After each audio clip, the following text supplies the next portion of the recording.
बिस्मिल्लाहिर्रहमानिर्रहीम। उर्दू डॉक्यूमेंट्री के मुअज़्ज़ज़ नाज़रीन को अस्सलामु अलैकुम। नाज़रीन गिरामी, आज हम आपको भारत की रियासत मध्य प्रदेश में होने वाले एक अजीब व गरीब वाक़े के बारे में बताएंगे, जिस वाक़े की वजह से 200 भारतीयों ने अपने सर मुंडवा दिए।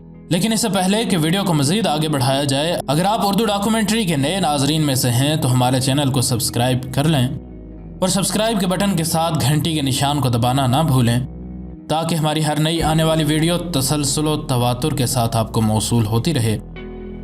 नाज़रीन गिरामी, भारत की मरकज़ी रियासत मध्य प्रदेश के देही इलाके दिकाचिया में तकरीबन 200 देहातियों ने मकामी मंदिर में रहने वाले एक बंदर की मौत के गम में अपने सर मुंडवा दिए। बंदर की मौत एक तालाब में डूब जाने की वजह से हुई, जब वह कुछ कुत्तों से अपना पीछा छुड़ाने के लिए कोशिश कर रहा था, इस खौफ से कि बंदर की मौत उनके लिए बदकिस्मती ला सकती है। देहातियों ने हिंदू रसूमात के मुताबिक बंदर की लाश को जला दिया। इस मौके पर 200 दूसरे लोगों ने भी अपने सर मुंडवाए।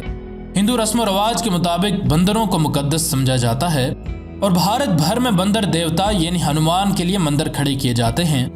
हनुमान को आमतौर पर एक इंसानी जिस्म के साथ दिखाया जाता है, जिसके साथ बंदर का सुर्ख चेहरा और एक दुम होती है। हनुमान के पैरोकारों का यकीन है कि उनकी इबादत करने से वो किसी भी खौफ या खतरे से महफूज रहते हैं। गांव के बुजुर्गों ने कहा कि गांव के अंदर बंदर का मरना बुरा शुगुन है।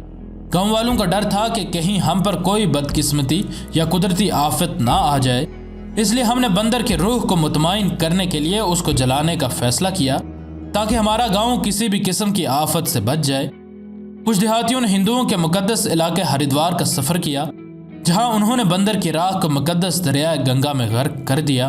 वीडियो पसंद आने की सूरत में लाइक और शेयर ज़रूर करें, और अगर आप ऐसे ही मालूमाती वीडियोस देखते रहना चाहते हैं तो हमारे चैनल को सब्सक्राइब कर लें और सब्सक्राइब के बटन के साथ घंटी के निशान को दबाना ना भूलें, ताकि हमारी हर नई आने वाली वीडियो तसलसल व तवातुर के साथ आपको मौसूल होती रहे।